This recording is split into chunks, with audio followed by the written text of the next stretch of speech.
everyone. Hello everyone, welcome और welcome back to my channel.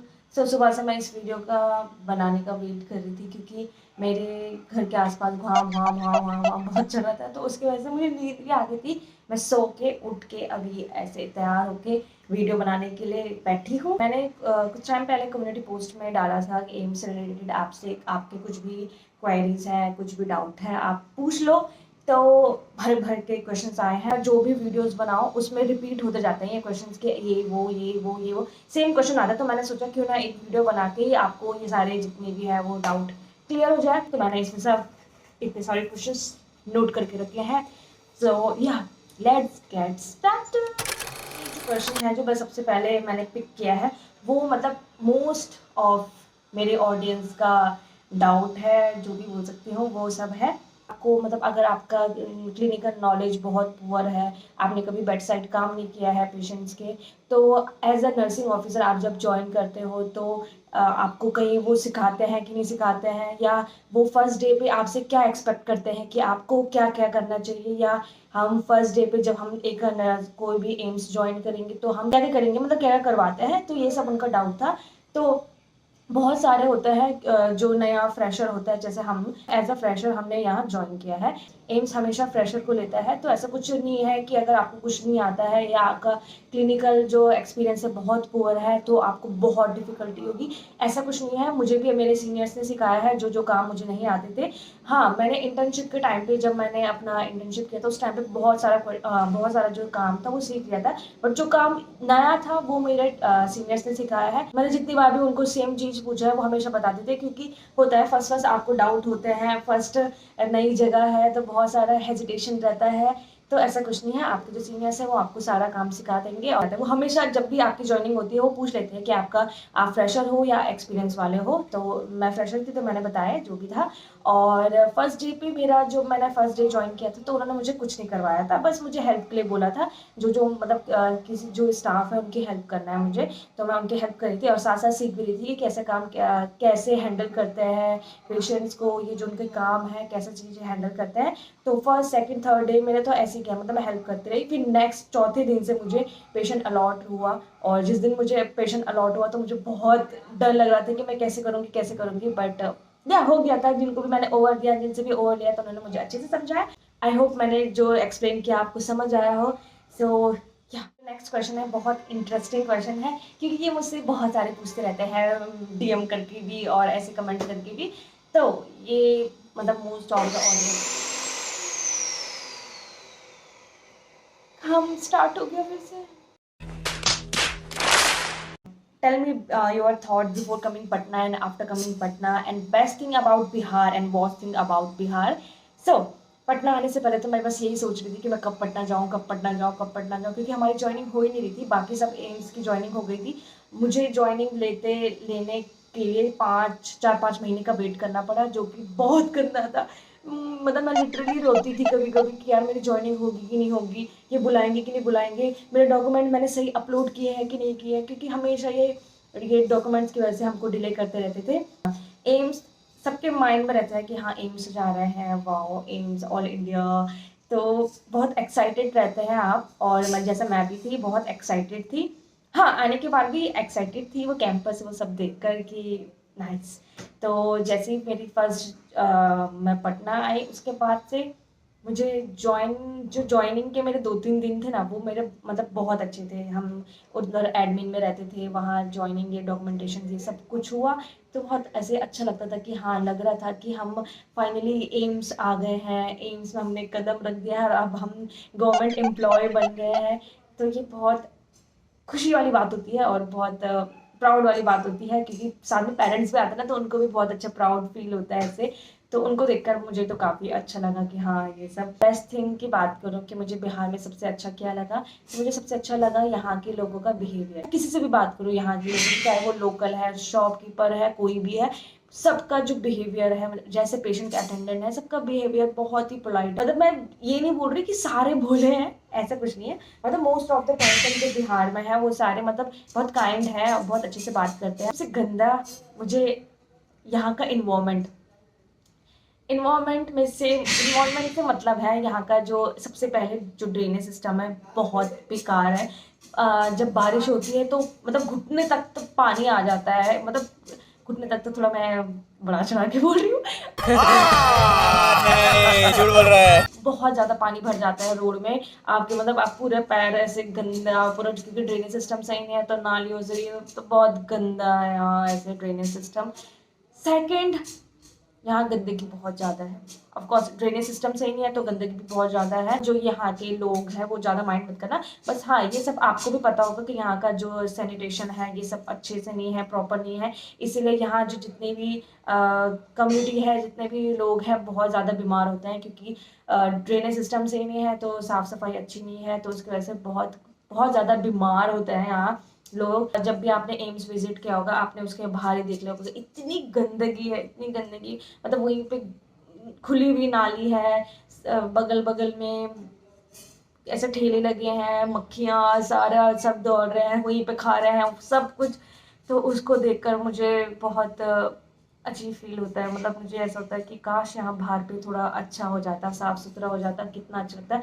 Main वही है, जैसे मैं अपने यहाँ से बाहर निकलूँ तो जितने वो 5 मिनट का रास्ता आता है, 5 मिनट तो बहुत ज़्यादा है, 2-3 मिनट का रास्ता आता है, उसमें मुझे ऐसा होता है मैं कब एम्स के अंदर एंट्री लूँ। एम्स के अंदर तो काफ़ी अच्छा है, काफ़ी अच्छा कैंपस है, तो बहुत सुंदर है वहाँ, मतलब जो और हमारा ऑल इंडिया जितना भी एम्स है उसमें से सबसे बड़ा कैंपस हमारा एम्स पटना है।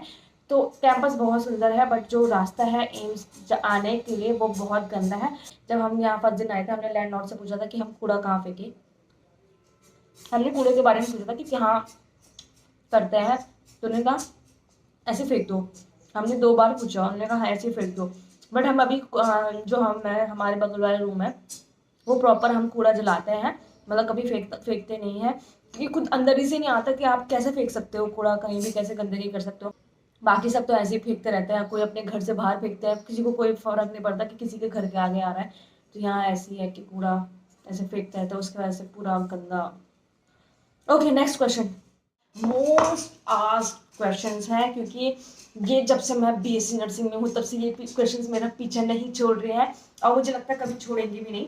सो नेक्स्ट क्वेश्चन है हमारा, जो नर्सिंग है उनका, जो नर्सिंग स्टूडेंट है या जो नर्सिंग करने वाला है उनका रूटीन कैसा होना चाहिए स्टडी का, कौन सी बुक्स बेस्ट हैं और बेस्ट यूट्यूब चैनल जो नर्सिंग में मतलब हेल्प करे आपको फर्स्ट ईयर सेकंड ईयर, आप कोई भी सेमेस्टर में कोई भी ईयर में हो आपको हेल्प करे वो चैनल ग्रो करने में, वो डिस्क्रिप्शन बॉक्स में डाल दूंगी, आप वो जरूर देखिए। स्टडी के बारे में मैंने एक डिटेल वीडियोस भी बना रखी है बहुत बार, 2-3 वीडियोस में बनाई हुई है बीएससी नर्सिंग के बारे में, आप वो वीडियोस चेक कर सकते हो। ये एम से रिलेटेड वीडियो तो उसको मैं एम से रिलेटेड वीडियो ही रहने देती हूँ।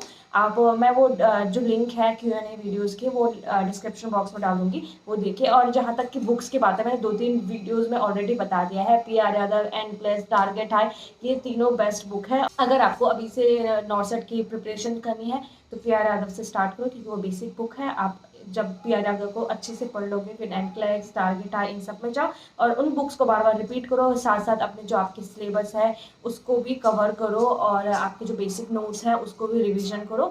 और रिवीजन बहुत मस्ट है, इसलिए जितना भी आप पढ़ते हो तो रिवीजन उसका करो। नर्सिंग ऑफिसर बनने के बाद आपके आसपास के लोग कैसे रिस्पेक्ट करते हैं आपकी, और फ्रेशर सैलरी कितनी है, और इंक्रीमेंट कब कब कैसे कहाँ कितना टाइम में होता है। तो अभी तो मैं घर गई नहीं हूँ तो मुझे पता नहीं है कि कैसे रिस्पेक्ट मिलेगी, नॉर्मली रहेगा कि हाँ कि, मगर हाँ थोड़ी बहुत तो होगी कि क्या। अरे कहना क्या चाहते हो? फ्रेशर सैलरी की बात है वो मैंने आपको पिछली वीडियो में भी Q&A वीडियो में एक डिटेल जो एम्स मैं यहाँ पे दे दूंगी, नीचे डिस्क्रिप्शन बॉक्स में इसका लिंक दे दूंगी, जो एम्स से सैलरी का जो क्राइटेरिया रहता है एम्स में वो कैसे कैसे रहता है XYZ सिटी, तो मैंने वो डिटेल बता दी थी, उसमें सैलरी के बारे में बता दी थी, तो वो आप वीडियो चेक कर सकते हो। और इंक्रीमेंट जो हमारी होती है वो 6-6 महीने में होती है, जितनी भी सैलरी होती है उसकी 2% हमारी इंक्रीमेंट होती है 6 मंथ बाद। नेक्स्ट क्वेश्चन है हमारा कि कोचिंग में फीस कितनी कितनी होती है, और जब आपने एम्स ज्वाइन किया तो कैसे कैसे एक्सपेंसेस रहा आपका। तो हर इंस्टीट्यूट का डिपेंड करता है, इंस्टीट्यूट टू इंस्टीट्यूट की कोचिंग फीस क्या रहती है। किसी इंस्टीट्यूट में अगर ज़्यादा अच्छा रिजल्ट आ रहा होगा तो ऑफकोर्स उस इंस्टीट्यूट का जो फीस रहता है वो बहुत ज़्यादा होगा दूसरे इंस्टीट्यूट के कंपैरिजन में। तो जब मैंने कोचिंग ली थी, मतलब 6 मंथ की कोचिंग थी हमारी, मगर 6 मंथ भी पूरे नहीं हुए थे, 5th मंथ तक ही हुए थे, क्योंकि नॉर्थ साइड हमारा जल्दी आ गया था।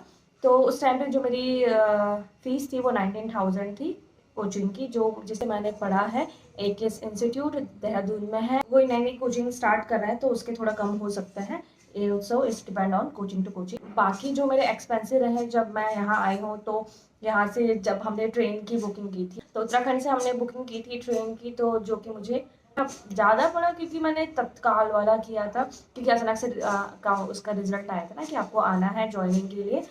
तो मगर कोई फ़ायदा नहीं हुआ जो सब करके, क्योंकि मेरी ट्रेन छूट गई थी। जैसे कि आप सबको जो मुझे पहले से जानते होंगे उनको पता है कि मेरी ट्रेन छूट गई थी आज के समय। तो उसके बाद तो मैं अलग अलग चीज़ों में बैठ कर आई हूँ, बड़ी मुश्किल से पटना पहुँची हूँ।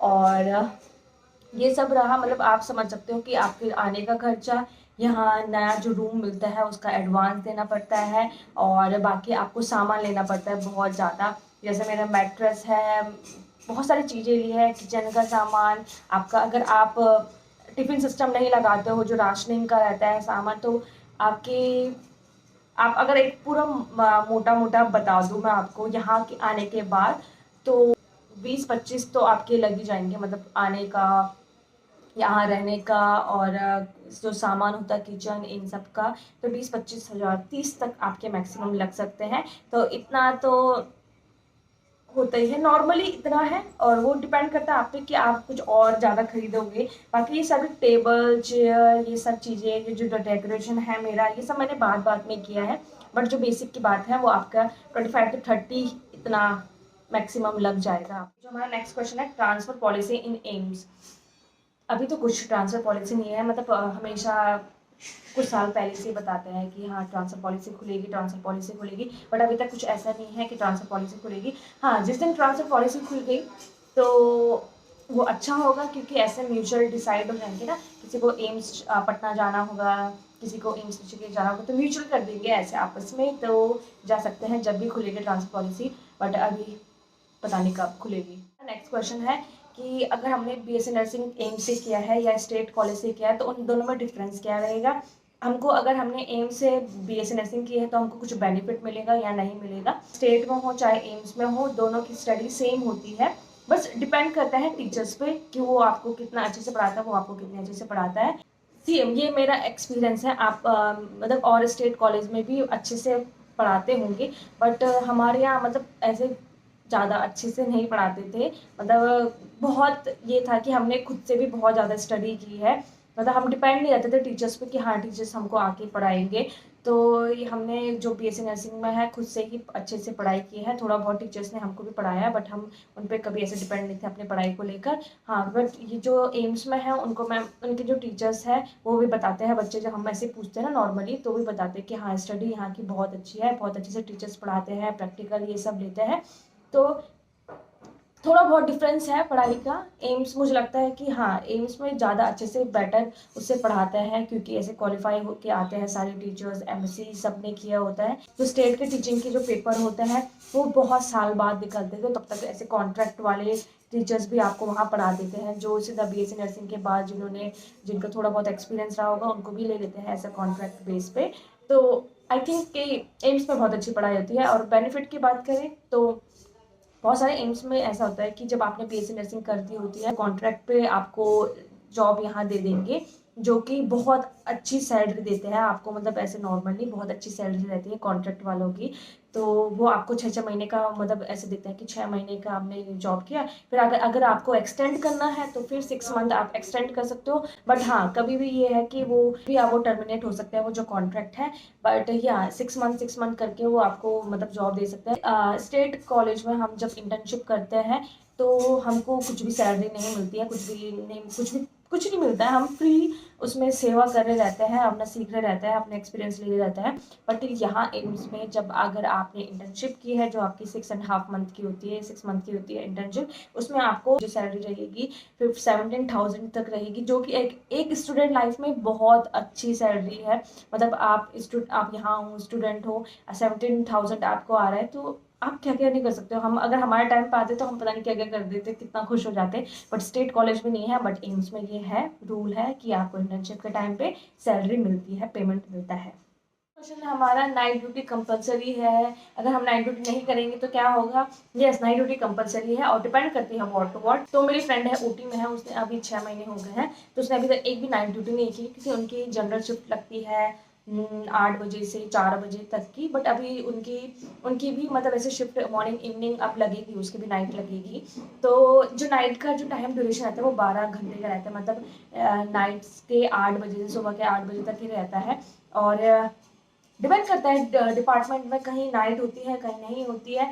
बट अभी आपके उसमें ऐसा मतलब कोई आपके पास कोई ऑप्शन नहीं है। अगर मैं वार्ड में हूँ, अगर मुझे नाइट करने की बोलेंगे तो मैं मना नहीं कर सकती, मेरी ड्यूटी है मैं करूँगी, मतलब ऐसा ना बोलने का कुछ ऑप्शन है ही नहीं। एक बहुत फनी क्वेश्चन है, आप एम्स में कितने बजे जाते हो? कोई सेंस है इस बात की? मैं एम्स में सुबह के 8 बजे जाती हूँ, दिन के 2 बजे जाती हूँ, रात के 8 बजे जाती हूँ। नेक्स्ट क्वेश्चन है हमारा, बहुत इंपॉर्टेंट क्वेश्चन है। अभी तक की जर्नी में, मेरे एम्स तक की जर्नी में कौन सी ऐसी चीज़ है जो आपको नहीं करनी चाहिए, जो आपका टाइम वेस्ट कर सकता है, और कौन सी चीज़ करनी चाहिए जो आपका टाइम सेव कर सकता है। अगर आप बीएससी नर्सिंग में हो तो आप वहाँ अच्छे से स्टडी करो, लेकिन जो नॉर्थ का जो सिलेबस रहता है वो हमारा पूरा बीएससी नर्सिंग ही रहता है। अगर आप उस सब्जेक्ट को अच्छे से पढ़ते हो तो आपका नॉर्थ भी इजीली क्रैक हो सकता है। तो बीएससी के बाद आप डायरेक्ट एग्जाम देकर क्वालिफाई करो। अगर आपने डायरेक्ट क्वालिफाई किया तो आपका वहाँ पे पूरा मतलब जो टाइम पीरियड है वो काफ़ी बच जाएगा। और सबसे मेन इम्पॉर्टेंट है, अगर आपको कोई भी एम्स चाहिए कि मुझे ये एम्स चाहिए, जो भी आपके घर के पास आपका जो एम्स है वो आपको वो चाहिए, तो मेक श्योर कि उस नॉर्थ सेट की इतनी अच्छे से स्टडी करो ताकि आपका जो पहला ऑप्शन है आपको वही एम्स अलॉट हो।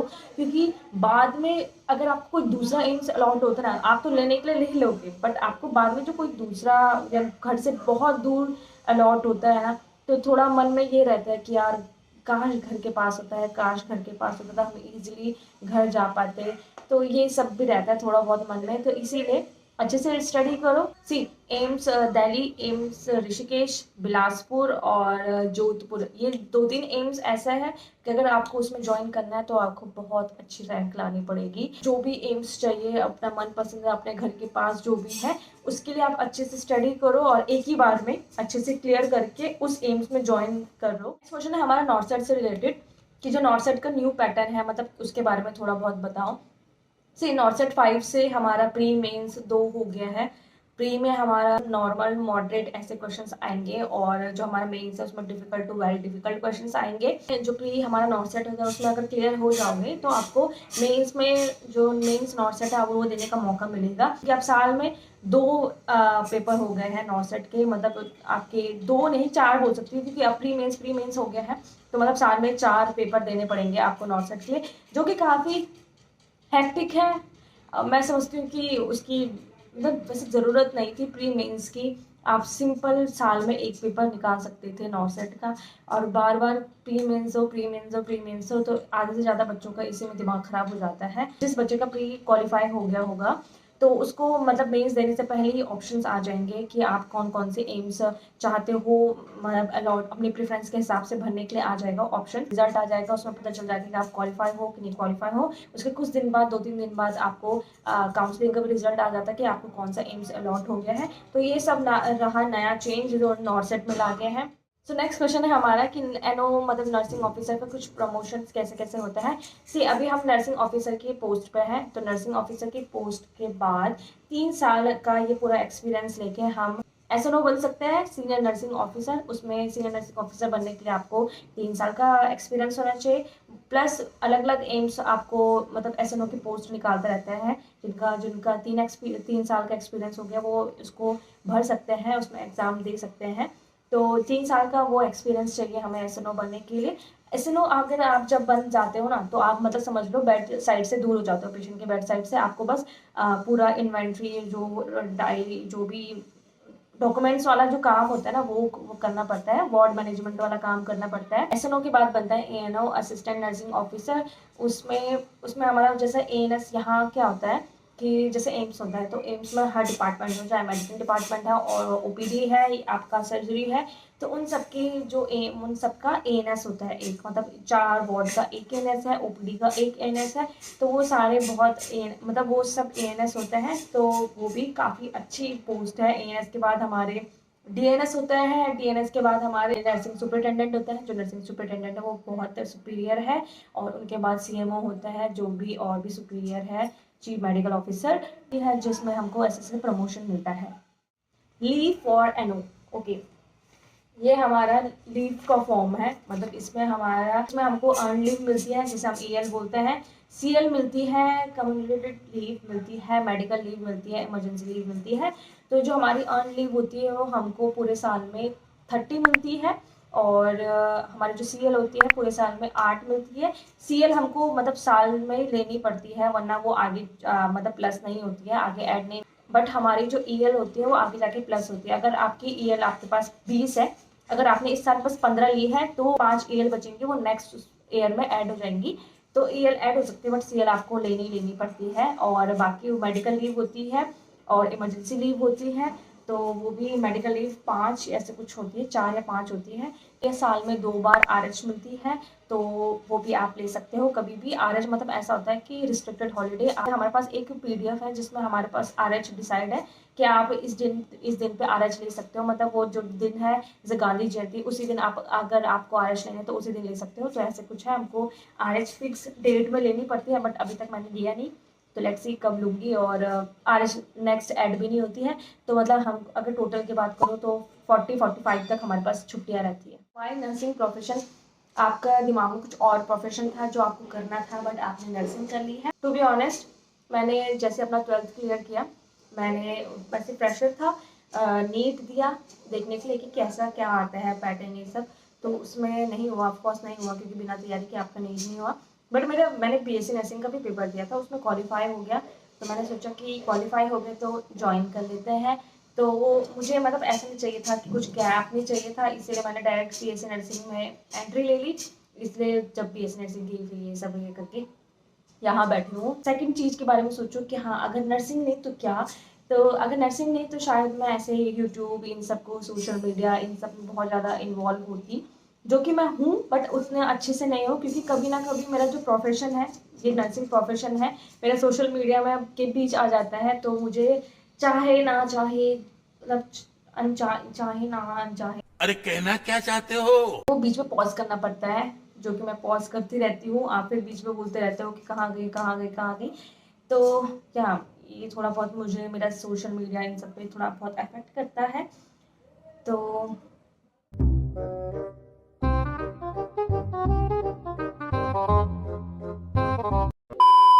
Are you satisfied in AIIMS Patna? somehow I am satisfied, but to be honest I am not satisfied, क्योंकि एक तो घर से बहुत दूर है, ऊपर से यहाँ का जो इन्वायरमेंट है, जो मैंने आपको ये सब एक्सप्लेन कर दिया है उसका है थोड़ा, मतलब आसपास सब चीज़ ठीक रहती, इन्वायरमेंट आपका अच्छा रहता, तो मतलब उतना दिमाग में नहीं रहता कि हाँ यार कि कहाँ आ गए हम, कहाँ फंस गए हैं हम। बट क्या करें, इन्वायरमेंट ही आस पास का ऐसा है कि मन करता है कि यार काश। 6 महीने हो गए, 6 महीने हो गए, अभी हम कुछ टाइम बाद घर जाने वाले हैं। मतलब इतने महीने बाद हम घर जा रहे हैं, तो मन में ये रहता है यार इतना दूर, तो बहुत सोचना पड़ता है घर जाने के लिए। और मैंने छुट्टियां जितनी मांगी थी उससे भी कम छुट्टी मिली है मुझे, तो जो कि मुझे बहुत दुख पहुंचा उसके बाद का। आप अब इतने महीने बाद अगर आप घर जा रहे हो तो आप दिमाग में से सोच के जाते हो ना कि यार 15-20 दिन की छुट्टी तो लूँगी। बट मुझे 15-20 दिन की भी नहीं मिली। तो घर वाले भी थोड़ा बहुत ऐसे हो गए थे यार, इतने टाइम बाद आ रही है, ऊपर से इतना कम छुट्टी लेके आ रही है। बट क्या करें, जॉब है, सब कुछ देखना पड़ता है। तो ये 2-3 चीज़ें हैं जिसकी वजह से मैं थोड़ा, मेरा दिमाग ऐसा है।